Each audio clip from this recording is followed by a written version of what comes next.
नमस्कार। ओलंपिक में भारतीय महिला हॉकी टीम ने रचा इतिहास, ऑस्ट्रेलिया को हरा सेमीफाइनल में पहुंची। आज 2 अगस्त को ओलंपिक खेलों में भारतीय महिला हॉकी खिलाड़ियों ने ओलंपिक के क्वार्टर फाइनल में 3 बार की ओलंपिक चैंपियन ऑस्ट्रेलिया को हराकर भारतीय महिला हॉकी टीम ओलंपिक के सेमीफाइनल में पहुंच गई है। भारत ने 3 बार की ओलंपिक चैंपियन ऑस्ट्रेलिया को 1-0 से हराकर सेमीफाइनल में पहुंच इतिहास रच दिया। भारत की ओर से 22वें मिनट में गुरजीत कौर ने गोल किया। इससे पहले टीम का ओलंपिक में सर्वश्रेष्ठ प्रदर्शन 1980 में मॉस्को में रहा था, जब भारतीय टीम 6 टीमों में चौथे स्थान पर रही थी। टोक्यो में भारत का अभियान नीदरलैंड, जर्मनी और ब्रिटेन से लगातार 3 मैच में हार से शुरू हुआ था, लेकिन भारत ने शानदार वापसी करते हुए आयरलैंड को 1-0 से हराया। इसके बाद दक्षिण अफ्रीका को 4-3 से पराजित कर शानदार वापसी की। भारत पहली बार ऑस्ट्रेलिया को हराकर ओलंपिक सेमीफाइनल में पहुंचा है। संयुक्त राष्ट्र महासचिव ने शिक्षा को लेकर जताई वैश्विक चिंता। आज संयुक्त राष्ट्र महासचिव एंटोनियो गुतेरेस ने शिक्षा को लेकर वैश्विक चिंता जाहिर की है। संयुक्त राष्ट्र महासचिव एंटोनियो गुतेरेस ने कहा है कि विश्व भर में शिक्षा का संकट पैदा होने जा रहा है, क्योंकि करोड़ों बच्चे कोविड-19 महामारी की वजह से स्कूल नहीं जा पा रहे हैं।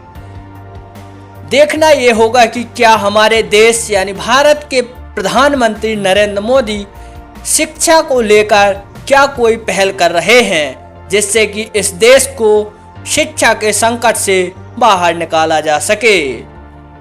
म्यांमार के सेना प्रमुख वरिष्ठ जनरल मिंग ऑंग लाइंग ने अपने आप को प्रधानमंत्री घोषित किया। म्यांमार भारत का पड़ोसी देश है, जिसकी सीमाएं भारत के उत्तर पूर्वी राज्यों से लगती हैं। म्यांमार में फरवरी 2021 से पहले लोकतांत्रिक व्यवस्था सुचारू रूप से संचालित थी, लेकिन फरवरी में म्यांमार के सेना प्रमुख जनरल मिंग ऑन ने वहां के स्टेट काउंसलर आंग सान सू की को बंदी बनाकर गिरफ्तार कर लिया और म्यांमार में लोकतांत्रिक व्यवस्था भंग कर आपातकाल घोषित कर दिया। और खुद जनरल मिंग ने फरवरी में म्यांमार की सत्ता संभाल ली थी। म्यांमार की राज्य प्रशासन परिषद को म्यांमार की कार्यवाहक सरकार के रूप में नया नाम दिया गया है। म्यांमार सेना प्रमुख वरिष्ठ जनरल मिंग ऑंग ने अपने आप को प्रधानमंत्री घोषित किया है। रविवार को एक टेलीविजन भाषण में जनरल लाइंग ने 2023 तक चुनाव कराने का भी वादा किया है।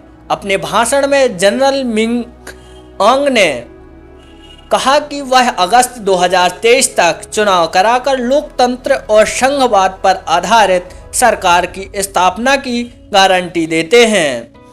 म्यांमार में सैनिक सरकार के खिलाफ फरवरी से लगातार विरोध प्रदर्शन